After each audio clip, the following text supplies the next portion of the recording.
I stood in the grand living room of the house I built with my own hands, the one I paid for, brick by brick, sacrifice by sacrifice, now filled with people who had always secretly resented that I'd done it all without them. My in-laws lounged around like royalty, watching me with smug little glances, lips curled in satisfaction like they'd finally pulled off a coup they'd been plotting for years.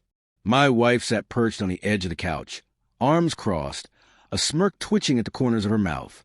She didn't need to say a word. Her silence was louder than anything. "You need to leave," her father finally said, his voice soaked in arrogance, dressed up in fake authority like he was doing me a favor. "This house, the cars, the business, it's all in her name now. There's nothing left for you here." I didn't respond, just inhaled slowly. Let the moment stretch. My fingers brushed the edge of the envelope tucked safely in my pocket. Everything I'd worked for, everything I had planned for this exact confrontation, was resting in that envelope.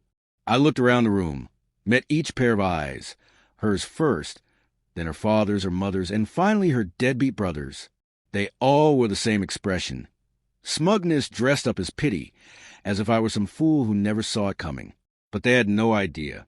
It started 6 months ago. The first whispers, the subtle manipulations, the concerned suggestions. My in-laws had always tried to get their claws into our life. They hated that I didn't come from their world of inherited wealth and entitled expectations. Hated that I had built something without owing anyone anything. So when they floated the idea of moving all our assets into my wife's name for protection, I should have laughed in their faces. But I didn't. I played along. I watched them play their game and pretended not to notice. I let my wife stroke my arm, whispering how much she loved me, promising it was just a formality, that we would always share everything. Her father couldn't hide the hunger in his eyes as I signed the papers. Her mother's grin was all teeth and venom. Her brother didn't even try to be subtle. They thought they were stripping me clean, but they underestimated me. What they didn't know was that I never signed anything without reading it. Every line, every clause. I'm not the kind of man who builds an empire and leaves the doors unlocked. Buried in the legal jargon, on the final page of the document, was a clause, airtight and binding, that reverted every single asset back to me in the event of her infidelity. A detail so small, so hidden, they never thought to double-check. And when I discovered the affair, I didn't even feel anger. No heartbreak, no outrage, just an eerie calm. The kind that comes when everything finally makes sense. She thought she was clever, tucking her lies behind business trips and fake meetings. But people like her always slipped. A phone left unlocked, a conversation cut too late. That's all it took. I knew then this wasn't about mistake. It was about betrayal wrapped in greed. That night, while she lay beside me asleep and dreaming of someone else, I stared at the ceiling and decided I wouldn't just leave. I'd take everything with me and leave them with ashes. From that night forward, I started building my revenge. I gathered evidence, photos, videos, bank statements.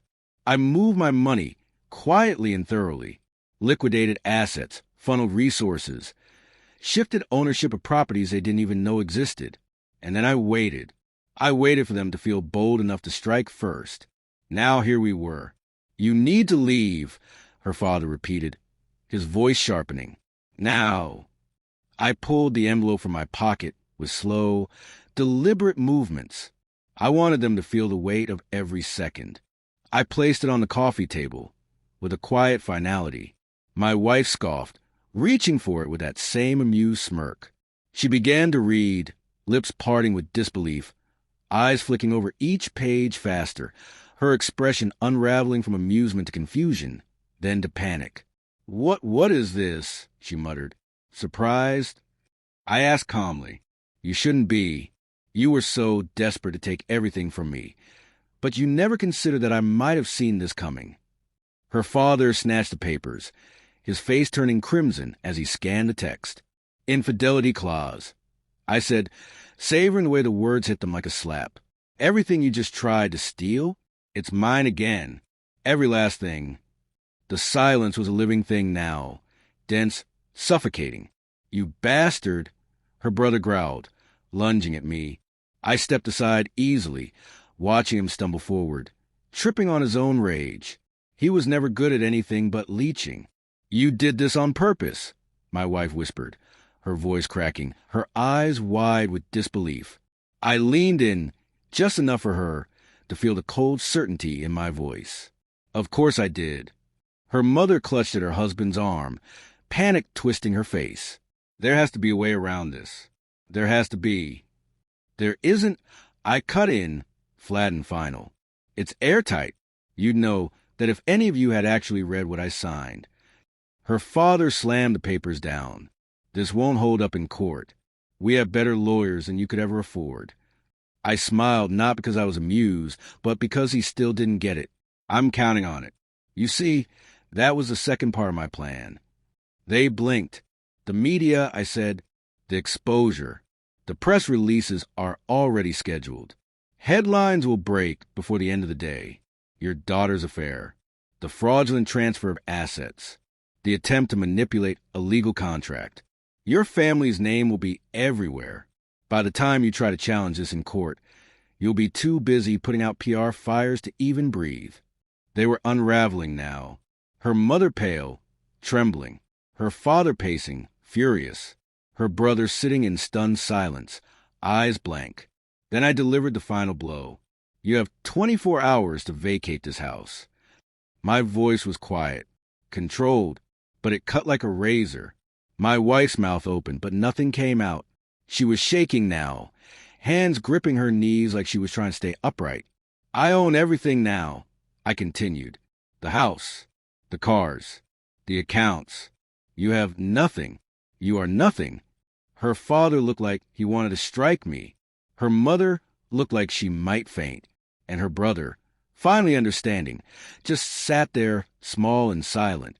I turned toward the door, calm as ever, paused just long enough to let the final words fall. "You tried to destroy me," I said.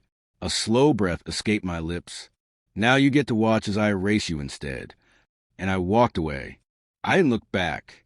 So if you felt the justice in this story, if you enjoyed watching the downfall of those who thought they'd won, like the video, subscribe to the channel, and hit that bell icon, because this is just the beginning.